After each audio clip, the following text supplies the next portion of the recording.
Yesu apewe sifa. Zaburi 41 mstari wa 9 imeandikwa, msiri wangu niliyemwamini, aliyekula chakula changu ameniinulia kisigino chake.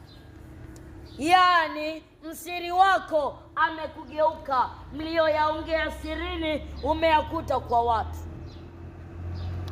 Mtu wa Mungu, chukua tahadhari.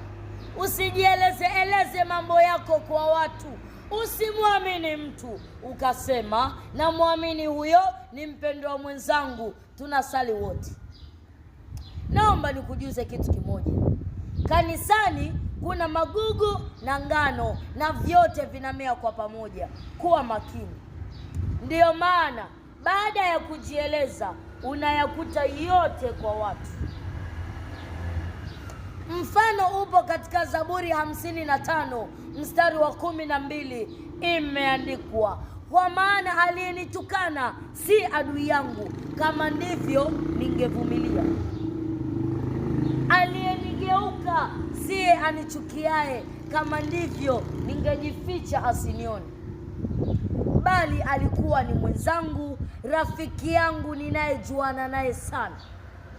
Tulitembea pamoja, tulisali pamoja, na kwenye nyumba ya Mungu tulikwenda pamoja, kwenye mikutano ya dini tulikaa pamoja, lakini ndiye aliyekuwa adui yangu mkubwa. Mtu wa Mungu, kuwa makini, maana imeandikwa katika Mithali 27 mstari wa 17, chuma hune wa chuma. Watu wa Mungu, mbarikiwe. Amen.